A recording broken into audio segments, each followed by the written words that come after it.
So hello guys, welcome back to another vlog. Vlogs are go faiनायनि थाखाय again so sorry. माने मा होनो नैबे ब्लगाबो बिराद गोबावजोंसो फैखागोन बिनि सिगां जा ब्लग फैदों बेबो बहुद सिगाङाव फैनांगौ दंमोन बाट आं नैबे खामानिखौ मावनानै फैखांनानैसो बे ब्लगखौ लाइनाव माने जाबनानै आं हगारनो सम मोनगोन आरोना बेस्थ'मोन बहुद खामानियाव स' दिनैनि ब्लगा जाहैबाय आर्लि मर्निं फुंनि सम 7:15 जासिगोनानो दा दिनैहाय जों ठाकुरनि न'आव थांनो नागिरदों आरोना झारखन्डआव देवघर बाबानि कनफारेन्स दोङो बेनिफ्राय आंहा माबा मोनसे फिसा स्टार्ट खालामनो नागिरदों स' बेनि आशीर्बाद लानो आं थांफानो नागिरदों लोगोआव बाबा थांगोन बिब'नां थांगोन ओमफ्राय आं थांगोन जों साथामजों थांगोन जोङो पार्सनेल कारजों थांगोन बिबांनि गारिजों थांगोन स' आं दा बिसोरखौ जंगासिनो दं रेडि जाबाय दुगैखांबाय स' नायसै माने प्रब्लेमा बेनो कि एडिट खालामनो थाखाय आंनाव लेपटप गैया स्टरेजनि प्रब्लेम दङ ओमफ्राय माबायदि जा एफा एनै शुट खालामनो हायो नायसै एडिटबो खालामनो हानाय नङा दोननोबो हानाय नङा नालाय बाट खिन्थु थांनायजों लोगोसे मैया दुगुआबो लोमजानानै दोङो एसे स' थाबबो गारनानै थानांगोन चइस गैया स' थांसै आरो जाखिनि शुट खालामनानै देखायनो हायो मेम'रि थायोबाथ' मोजाङै शुट खालामनो हागोन बाट प्लेन शुट खालामनो हानाय नङा नट सियर बाट जाखिनि देखायनो हायो रायजो राजा नोंथांमोननो देखायगोन स' मोजां मोनोबा भिडिअखौ लाइक कमेन्ट शेयार साबस्क्राइब खालामबानो जाबाय आरो बेदिनो अननायखौ होलांबाय थाबानो जाबाय स' see ya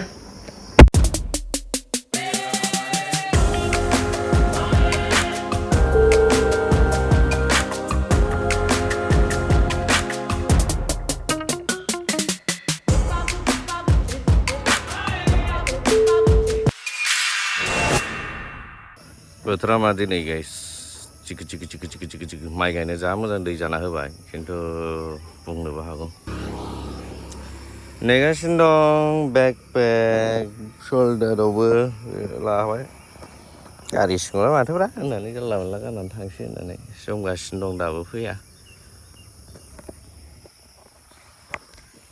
सफैबा देखायसै ओंखारबाय गाइस जायगाखौ नायनानैथ' मिथिखाबाय गारि दालाखिबोसे फाइन नांगोन बे सायाव 2000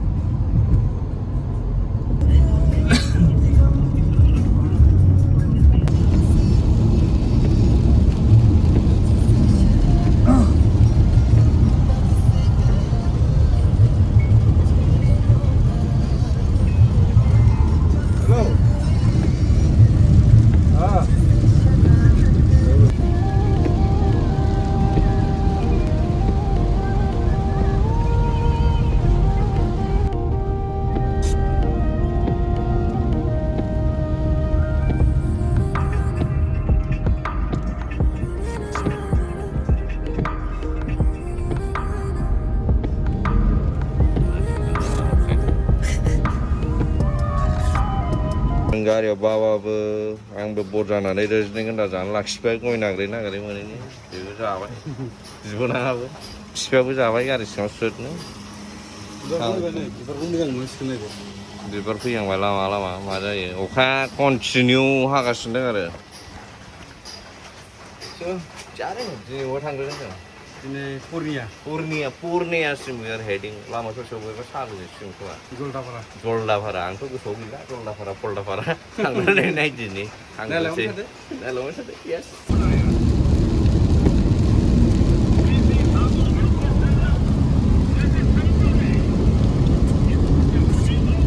Look at this bunny guys नुहुरला देखायनो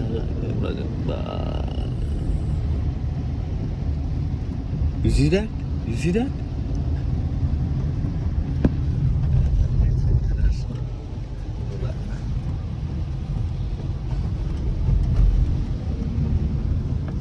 Unfortunately गारि सिंनिफ्राय आं मोजां देखायहरनो हानाय नंला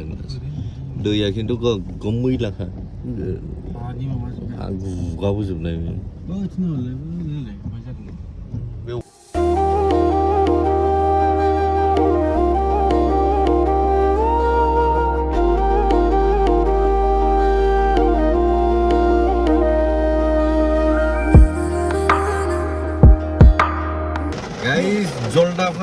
सफैबाय मा नेशनेल पार्क होनोमोनलाय बाबा बेखौ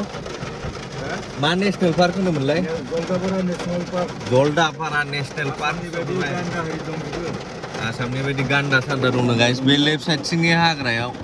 दिस वे अखाया रोजाथार मोनसेल दा जों साहा लोंसै बैनिफ्राय साहा लाबोगासिनो बाहेरायाव ओंखारासै जों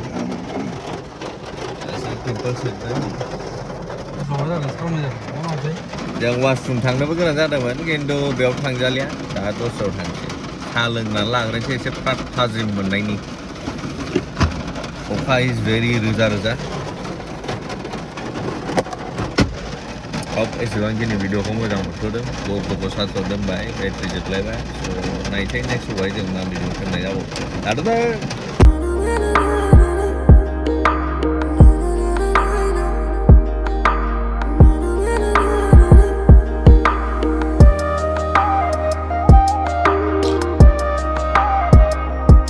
जलदापारानि फरेस्ट गाइस बेसेबांबा गुवार साइड गोजा रेलवे ट्रेक ओरै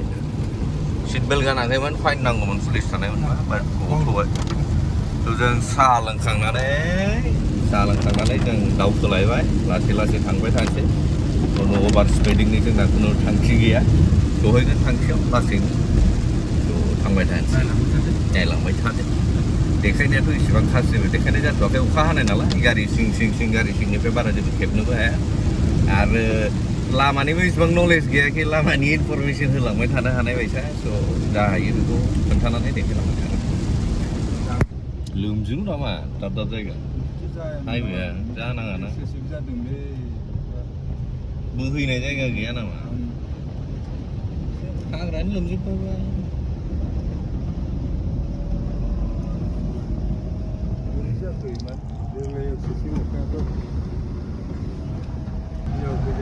लामा हेभि दै लोमदों गाइस जोंनिथिंथ' फ्रि हाथ'नाखि जेबो उदिसानो गैया ना देग्लाय दै बानाया जाना बिथिंजायनो एसे बेयावबो बेखौनो गिदिंसा अखाखौनो गिदिंसा बे सबानो आरोखि थारमाने बे दैखौ जमा नेक्स्ट फैगोन ओमफ्राय दा डिपिआरखौसो हमो नालाय बांसिन डिपिआर मावो दैखाया खयथा जादों बारा हमला आगोल खिन्थु नोङो टारगेटआथ' 100 होनाय थायो माबा मोनसे हस्पिटाल जानाय नङा बेयो बैलाय कालार प्रिन्टआ ससेया हस्पिटालनि माबायाथ' बिदि जानाय नङा माथाय गाइस एक्सप' जादों मोनसेला हटेलफोर बायदि कुछ तो बन रहा है हटेल जागोन बे रिजर्टफोर बायदि बेसे गोबांनि थाखानाय बर्ड दंमोनथ' सिनायहरासै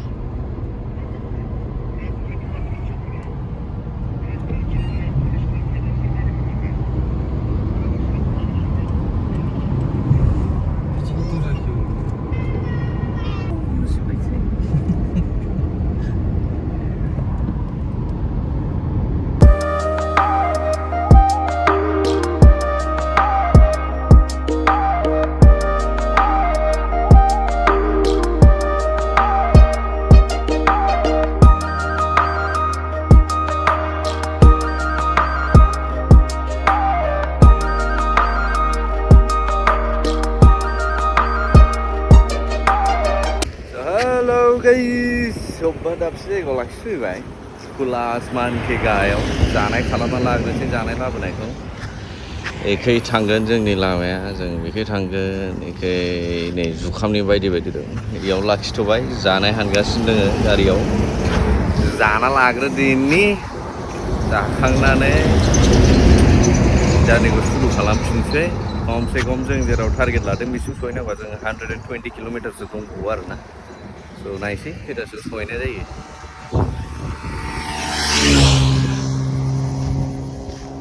नैथि खालु हममेड पोहा गाइस हममेड पोहा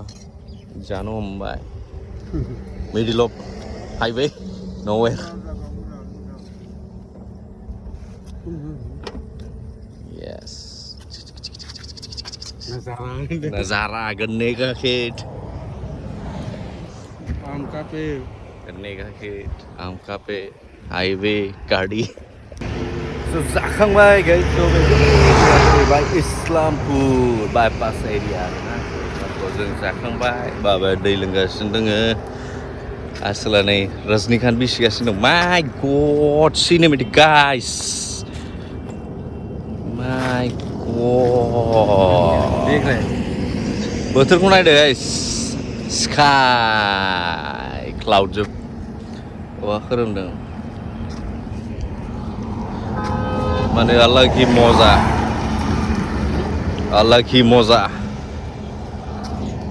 मजा हुरहुराले हाय मजा जों थांफिन दोनसै बाय बाय बोथोरा गाइस पुरा खोमसि हुलुलुलुलु अखाया एकदम गोगोमैनो होगोन गोजौआव नायबोला एक्चुएलाव नायबोला गिनाय मोनला नायगोन गाइस खोमसिया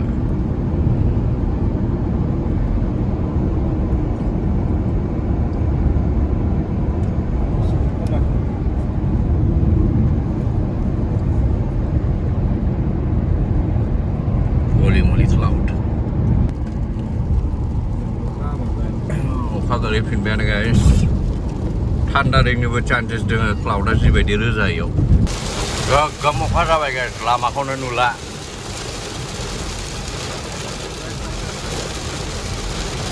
जों स्ल' थांसै slow'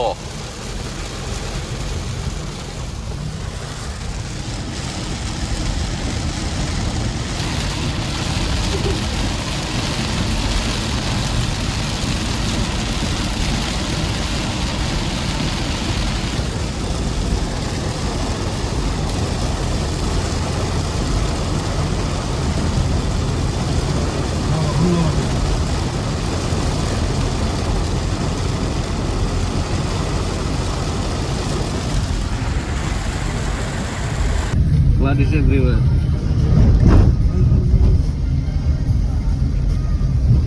Bihar harus dong guys, Bihar. Bihar ni दै नुफेराखैबा guys. दै बाना जायोलै बिहाराव दै बाना जायो बेखौथ' बांद्राय बाथाय प्रब्लेम बिहारावबो लामाया गोथेलाबायो बांद्राय जायाबा आं फैगोन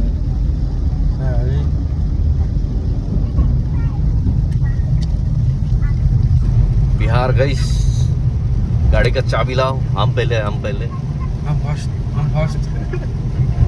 चाबी इधर है चाबी किधर है चाबी लाओ चाबी इधर है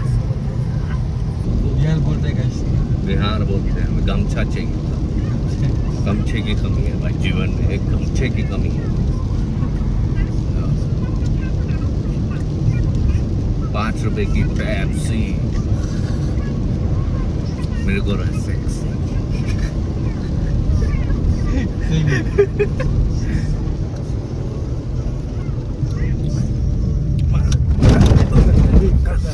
नोंनावलै एखौमाने थाउन थाबादे मा ओरैनो जादों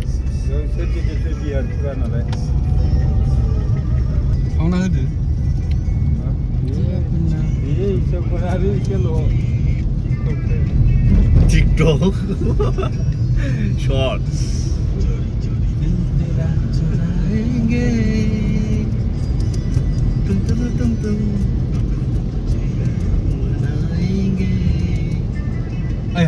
कुमार सानू रील्स मजा ही आ रहा था ये तो शुरू होते ही खत्म हो गया भाई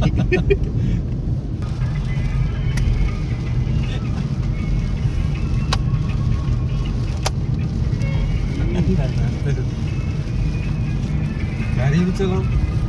ओनली स्कॉर्पियो नहीं जाएगा सुबह के भाई ओनली स्कॉर्पियो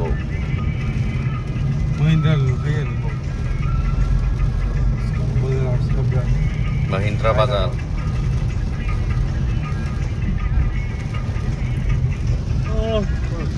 क'क्राझारनिफ्राय कनस्टेन्ट अखा कन्टिनिउ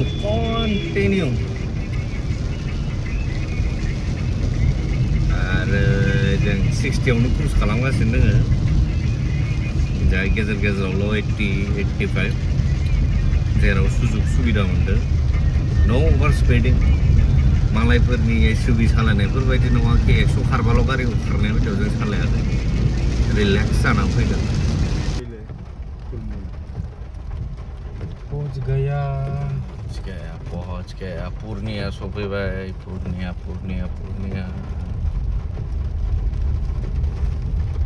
अखा गैयामोनबा सिनेमेटिक गेलेनो हागौमोन दसे स' गाइस सफैबाय पूर्णिया Satsang Mandir जोंहा बाबाया दा रूम नायनो थांदों full road माने कितना किलोमीटर ट्रेवल किया हम लोगों ने 700 something per hour 700 नि बांसिन किलोमीटर जों सालदों 700 किलोमीटराव जों अलमोस्ट ऑल टुगेदर आरोखिना 10 किलोमीटरसोल' जों अखा गैयै लामा मोनदों खोमा बाद बाखिथ' बीच में हेवी रेन बेयाव जों एटलिस्ट 4:30 सोआवनो सफैनांगौमोन ओरैनोथ' स्ल' फैखानाय बाट 1 आवर एक्सट्रा लाबाय आरोना लामानि कन्डिसन अखाजों जाबजों दा मेंस्रोबाय टारगेटआथ' 4:30 आव सफैबा जुदि मेंगानाय मोनो बोथोरा मोजां मोनबा खिन्थु जों दावखोलांबायमोन दिनैनो बिदि सानना डिसकास खालामबोदोंमोन बाट जानाय नंला वी निड रेस्ट स' अखाया जुदि बांद्राय माबायाबा आं चान्स मोनोबा जायगाखौ एसे पुर्नियानि सातसां माबाखौ देखायनो नाजागोन आरोना रायजोफोरनो दा खिन्थु अखाया थाबाय थायोब्ला उसुबिदा जागोन बाट हानायमानिखौ ट्राइ खालामगोन आरो आं खिन्थु दा थांग्रोनोसै वाशरुमनि बिराद दरखार जानानै फैबाय स' लोगो मोनलायसिगोन बाय गाइस रुटि जानोसै न'निफ्राय संनानै लाबोनाय